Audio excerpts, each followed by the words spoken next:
Hello everyone, good morning, happy Saturday. The sun's out this morning, which is nice to see. Okay, so look, for this video I'm going to be talking about the remote working situation, if that's what I can call it, in Cornwall. It's not exactly the best, but it kind of works, or does it, just about. So look, for those of you who don't know, by trade I'm a kind of digital marketeer. I do a lot of contract work when it comes, and it does come, it does go. There's a bit of fluctuation there. But look, I kind of, broadly speaking, work remotely. So I've a lot of contract work that I do take on is like fully remote or hybrid in nature, which works for me and it works for them, and everyone's happy and it's great. But the kind of crux of the video, what I want to talk about today is the kind of perceived lack of remote working spaces in Cornwall, and maybe the wider southwest. I mean, I've been all around Cornwall pretty much, and although I haven't seen every single remote working space, so I've been to all the towns and seen what's on offer. And what I'm trying to say is, compared to further up country or potentially abroad, it's quite weak. In a lot of these places, they ask like £3.80 for a coffee, and it's not exactly a big cup, and after like 20 minutes you're buying another one. So you spent sort of £7 in sort of 40 minutes before you've perhaps even done any work. So look, there's an increasing number of places around, particularly in Newquay, and potentially Falmouth, but they're really not the cheapest. And I just want to kind of make a video to kind of get into that a bit more and discuss it a bit more today. Okay, so let's go.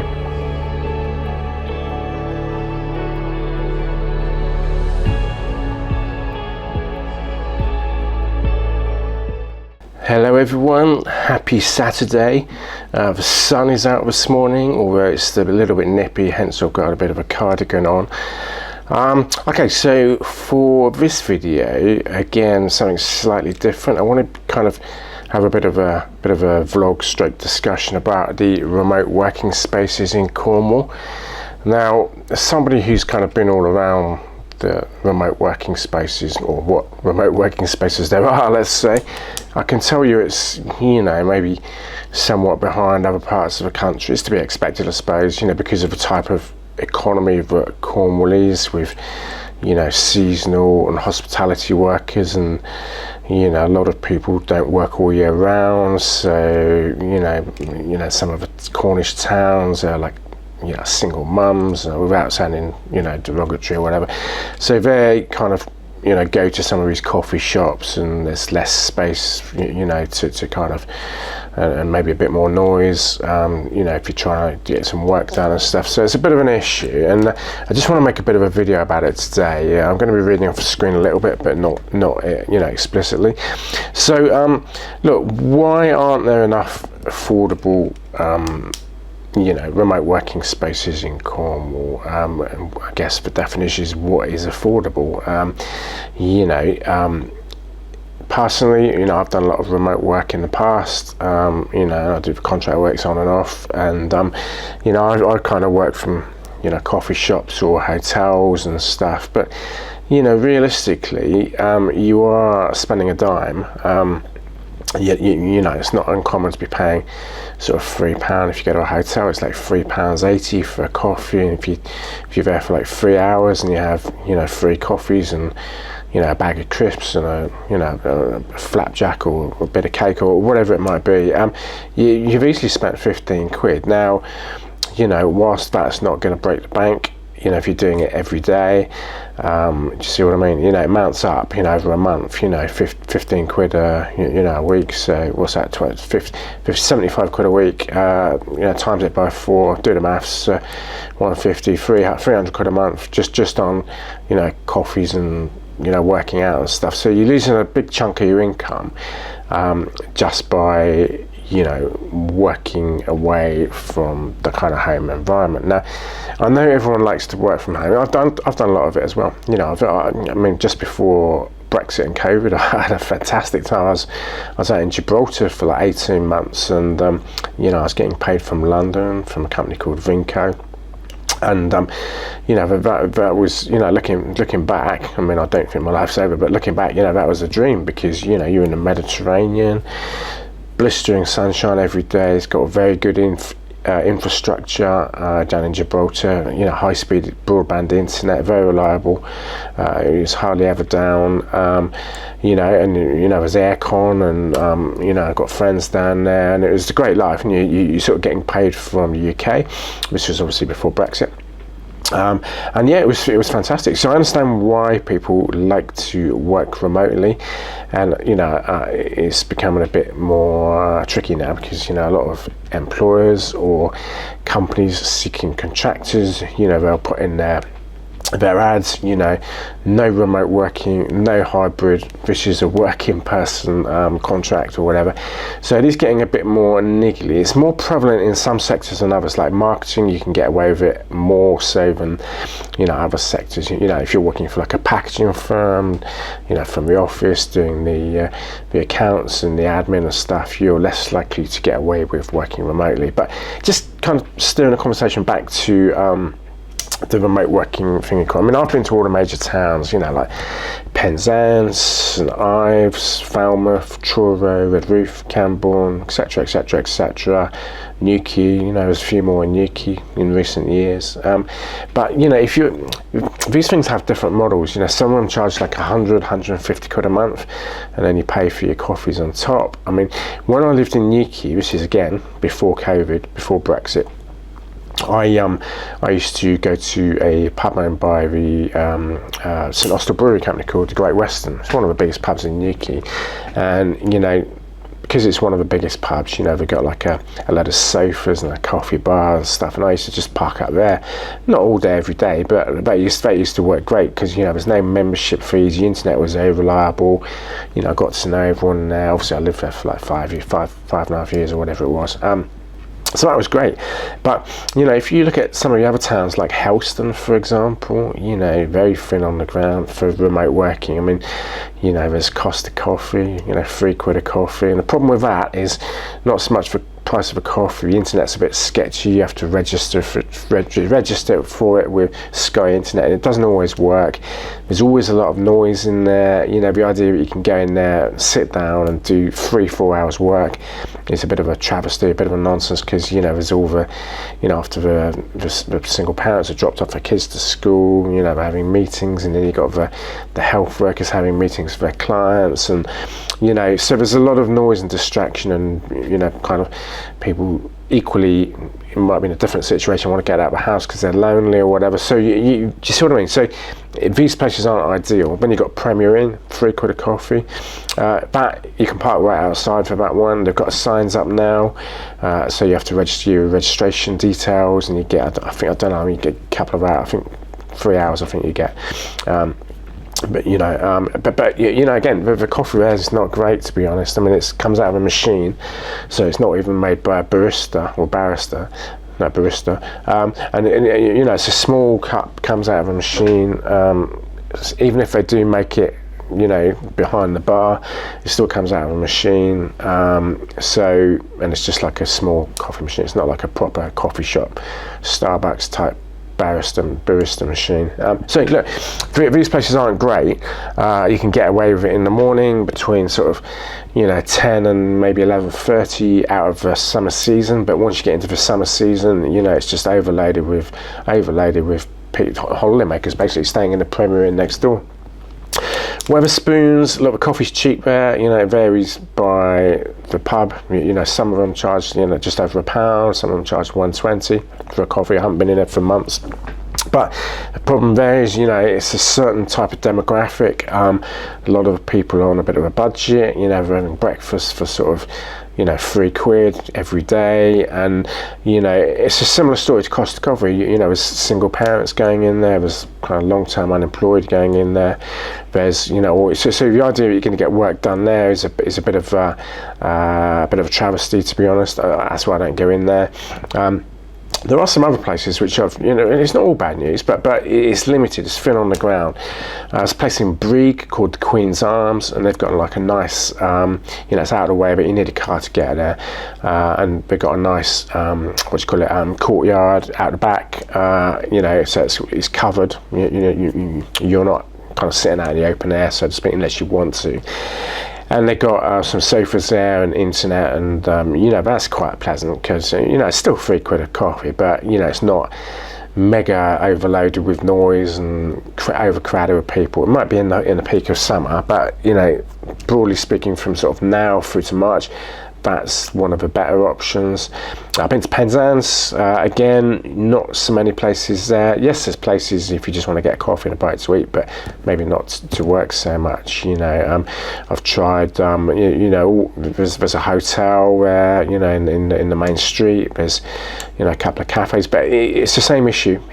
Too small, too busy, and people are nosy. You see, they're kind of nosy what you're doing, and I think one of the issues is because there's not enough, I don't know if understanding is the right word, or appreciation or tolerance, if you like, of remote workers. So a lot of people who go into these places, they don't sort of have time for the remote workers. They just, want to get your money, serve a coffee, buzz off type thing.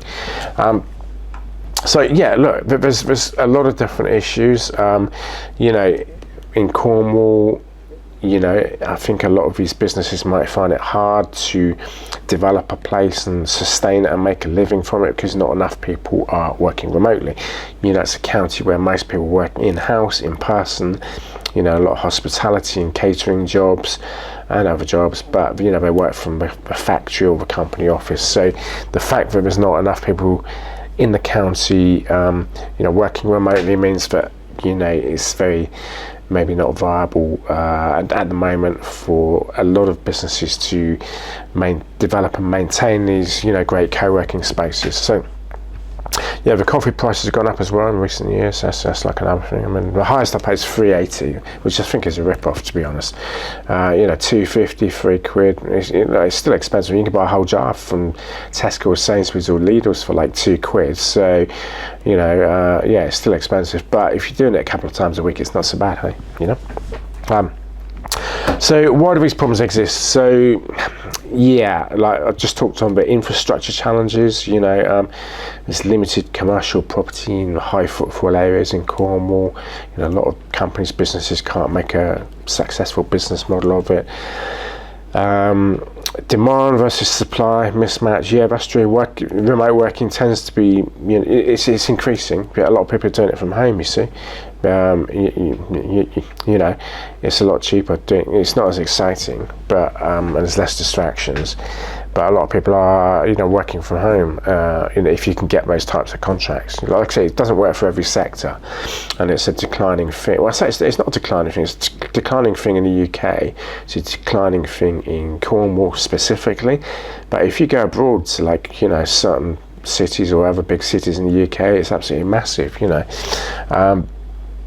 So yeah, so what's needed to kind of change is obviously more investment in broadband and infrastructure, but it all comes down to the same thing. There's not enough footfalls, not enough people in Cornwall in that situation spending enough money every day to make it viable. That's ultimately what the problem is. There could be collaboration between councils, businesses and remote workers, but it's all about financing and sustainability, which I don't think is there at the moment.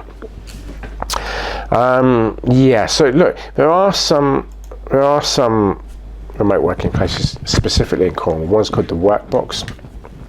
They've got an office in Truro and Penzance. Now that's not bad. I've been there. You have to pay a monthly fee, which can kind of rack up the bills, and they've got like a coffee machine there. But my question is that better than maybe having a car and putting yourself about a bit in different places, different kind of quirky cafes and hotels, and just mixing things up a bit, because if you're paying 150, 200 pounds a month to one place, then you feel obliged to go there, and maybe life's not going to be as exciting, so yeah, they've got 2 branches, one in Penzance, one in Truro. So Newquay, there's a couple of places that have sprung up in recent years. C Space, as in C-space. There's C Space, a digital nomad-friendly apartment hotel with private studios. But again, these things cost money. So I mean, in addition to paying for your coffee, there's a monthly fee. There's a place called Workspace in Newquay. That's up near Trelogran. It's a bit more established, but again, 30 quid a day, 95 quid a week, or monthly membership from 150 quid. I just don't see the point. I'm one of these kind of, people who, when I'm doing these contracts, I like to, be able to take myself off in the car, different places, and, see what's out there, rather than just getting to one place and paying 150 quid a month and seeing the same people, or maybe being frowned upon by people who aren't remote workers, who are just out for a day having a coffee, so that doesn't work for me.